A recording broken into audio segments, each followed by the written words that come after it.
What's up guys? Welcome back to this week's episode. We're back on the 62. Last week you saw us do the supercharger install. Well, this week we're gonna enclose that engine bay with some inner fender covers. Also, previously you saw us do a lot of the interior work. There's a couple things to wrap up there. We got all this stuff on the doors, the old latching mechanisms, door handles, and we wanna just freshen all of this stuff up. So we got a whole bunch of fresh new parts. We're gonna start by stripping all this old stuff out, which begins with these cool security bolts. But if you can find the right size flathead and they're not too crammed in there, it'll grab and go.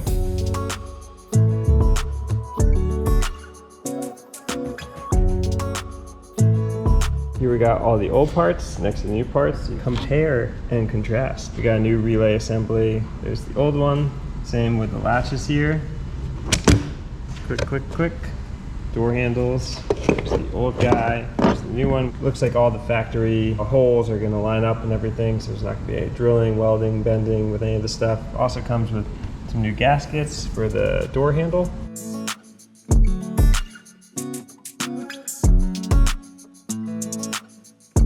We got our stuff installed. Here's our nice new arm connected to our new latch. And just to show you guys how this works. So this is in the last position. The striker would move this piece over, and then when you pull this, it starts to pull this arm. And when it pulls it enough, here's a video of this side.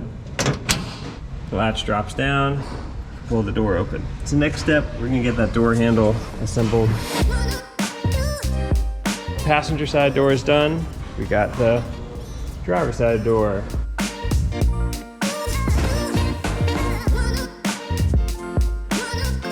We got all of our new latch, door handle, everything's installed here. So the next step we're gonna do is go put the windows back in. We got new glass over here.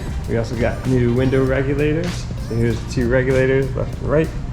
Got some new cranks, small piece of glass, just the main piece of glass. We'll start by taking out the old regulator.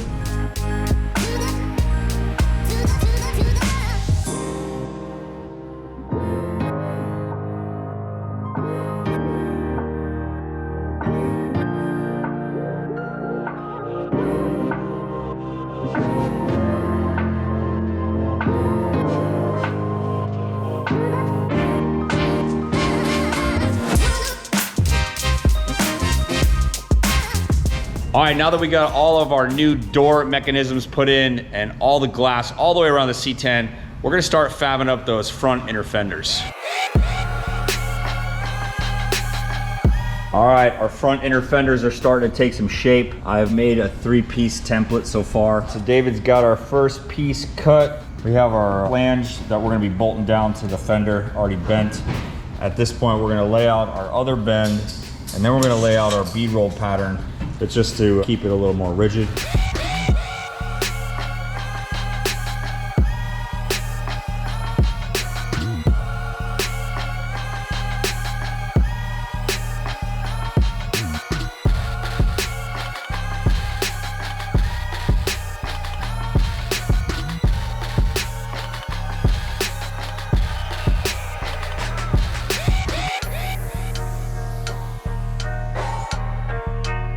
We got our basic shape laid out for the top portion of the fender, and it's just tacked up right now. We got a lip here to bolt it on. We have a lip here to bolt it on. We're gonna have a bracket come down the back. It's notched to go around the firewall, and once this is all mounted up, we can kind of design off of it.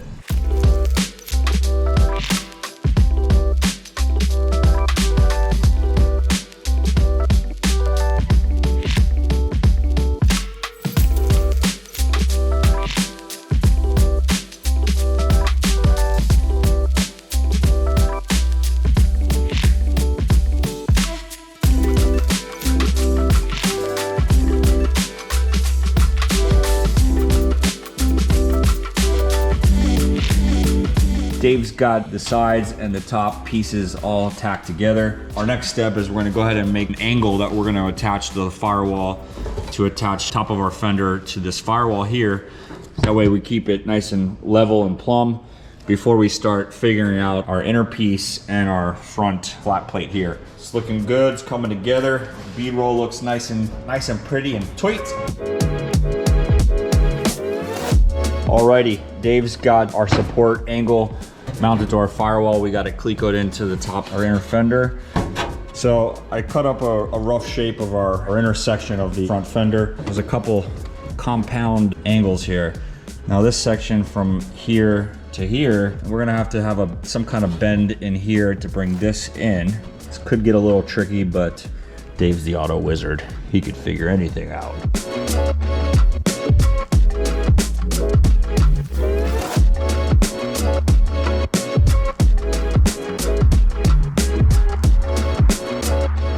So we got our finished piece, looking a lot like our template.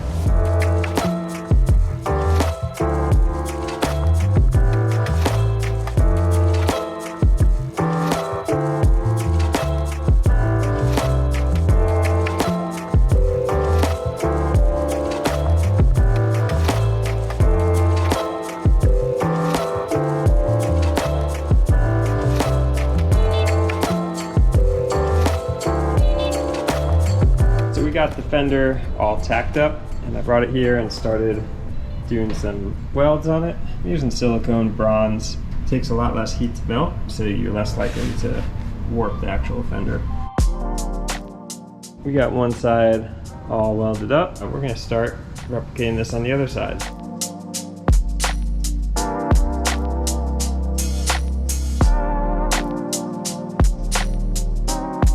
So we got our mounts here, and this gives us a nice support, keeps our bracket exactly where it should be so it clears the steering column. So next step, we got this guy clamped on here. We have the piece tacked here, so we're gonna set our height, give it a tack here, and then we could finish making this piece on the bench.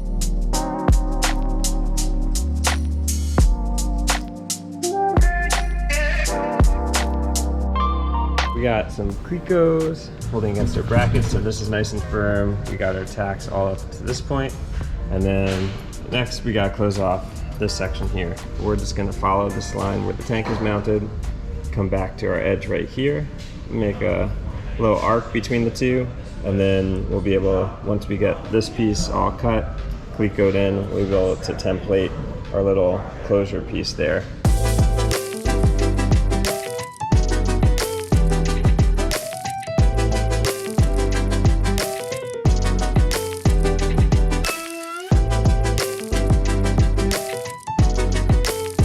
All right, David's got our front fender for our passenger side all welded up, and it's time to do some grinding, time to do some blending. Definitely get these welds down. All right, so we got our bracket here, we got a bracket here, we have a bracket here, and we have a bracket here. So what I'm gonna do is just get my layout and transfer them up like so. So I know where I could actually lay out my holes on the fender.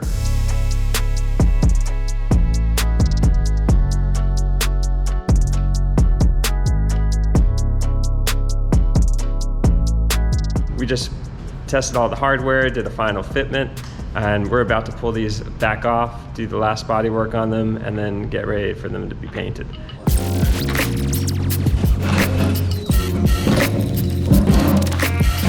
All right, well, Dave did an amazing job on the fenders. I have very little bit of body work to do. These things are gonna get a custom Salvage patina job. I just have a little bondo to do on some of these welds right here.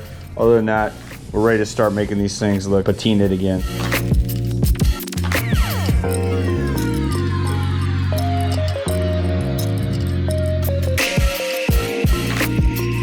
Tell you, I'm really liking that vinegar and peroxide spray on these inner fenders. I'm gonna go ahead and spray some of this rust color and black on some of the primer areas. And then I'm just gonna go ahead and spray it with the beige C10 color, sand it down a little bit and call her a day. Oh, and don't forget about that poppy clear, baby. While those fenders are off to get painted, I'm gonna start making a little closeout panel for the top of the radiator.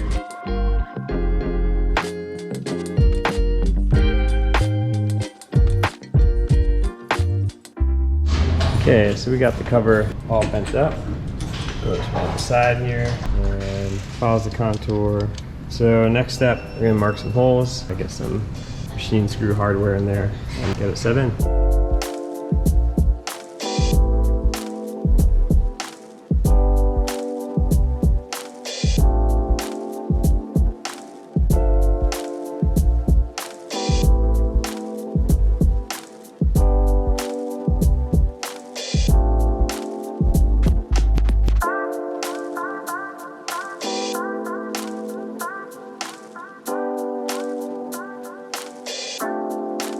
All right, guys, we got our inner fenders fabricated, patinaed, clear coated. They're sitting in there and they look amazing. It really finished off the engine bay. It's looking real sharp. David even fabricated a little beauty shroud to cover up the radiator, which kind of made the Wagner drive kit pop even more, believe it or not. We also switched out the old grill that was on there. It's looking fresh. We're so close to getting this thing fired up, guys. I think there's only a few things left to do. Andrew, what do we got, man? I'm wrapping up the last couple things now. Our intake pipe with our MAF sensor bung. He said bung. Some heater hoses and some clamping for the cooling system. And then our ECU calibration, which we are waiting on our interface from HP Tuners. As soon as that gets here, we can get into the computer and start calibrating. And then we'll be ready to fire this thing up. No. What about the part that connects the motor to the rear end? Oh, our drive shaft. We got our brand new drive shaft from Drive Shaft Power, our 2-piece unit. We had to make some brackets to mount up the center support bearing, and once that gets in, then we can final install it. Oh, and don't forget about that fancy walnut bed floor we're getting ready to put in this thing. So once again, guys, thanks for subscribing.